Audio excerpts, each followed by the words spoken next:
आ जाते हैं, उनसे मैंने सीखा कि परमात्मा का चिंतन करो। 22 वैष्णवा गुरु किसको बनाया? हाथी को।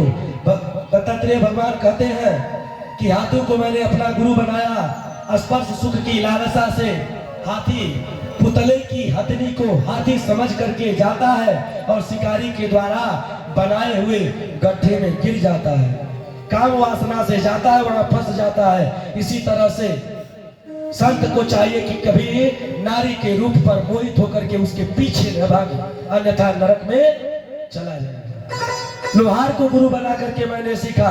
वह अपने काम में इतना मग्न था कि रास्ते में धूमधाम से राजा की सवारी जा रही थी, लेकिन लोहार ने उधर ध्यान नहीं दिया। पता चला कि लौकिक कार्य में तन्मय था। उससे मैंने सीखा कि अपने कार्य में सदैव तन्मय रहो। परमात्मा को यदि पाना है तो भजन में तन्मय रहो। 24वां गुरु, अंतिम गुरु मैंने अपने इस शरीर को बनाया है। क्या कर रहे हैं? क्या सीखा प्रभु आपने? दत्तात्रेय जी बोले ये शरीर शिक्षा दे रहा है कि 5 मिनट, बड़े ध्यान से सुनना आपकी, 5 मिनट पहले मैं जैसा था, 5 मिनट के बाद मैं अब वैसा नहीं रहने वाला। अभी जैसा हूं वैसा 2 मिनट के बाद नहीं होगा।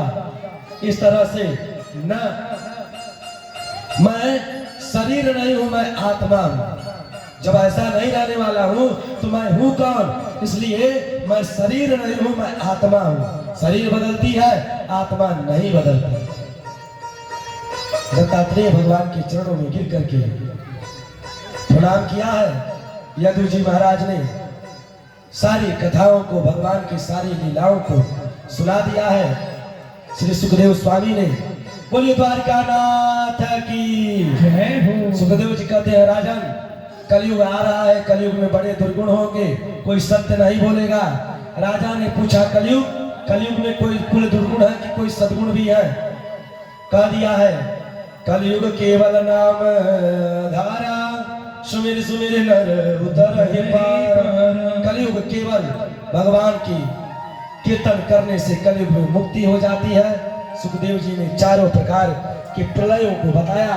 हजारों संतों के सामने परीक्षित जी बैठे हैं, उनके सामने सुखदेव जी हैं। भागवत की पूरी कथा सुना दी और 7 दिन पहले परीक्षित जी कहते हैं तुमने एक संत के गले में मरे हुए सर्प को डाला।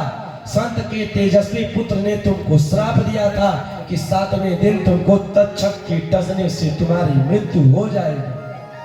राजन, आज 7वां दिन है, तक्षक आएगा और वो तक्षक कोई और नहीं है। आप सब भी कथा सुन रहे हो, मैंने पहले दिन से ही निवेदन कर रहा हूं। वह तक्षक आएगा। राजा परीक्षित कोई नहीं, हमको भी काटेगा और आपको भी काटेगा। बस बात यह है कि प्राण किस तरीके से निकले, अगले जन्म की सदगति क्या हुई। हम मेढक बने, मेढकी बने, गधा बने, जिराफ बने, मुर्गा बने, मुर्गी बने, मछली बने, क्या बने हम, बात यह महत्व रखती है, ठीक ना। आगे कहते हैं सुखदेव जी महाराज कि परीक्षित 7 दिन तक मैंने तुमको भागवत सुनाई, एक बात बताओ क्या तुम मरोगे?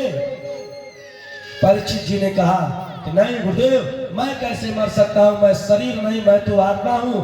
मेरी शरीर खत्म होगी, मैं बचा रहूंगा। यह संसार स्वप्नवत है।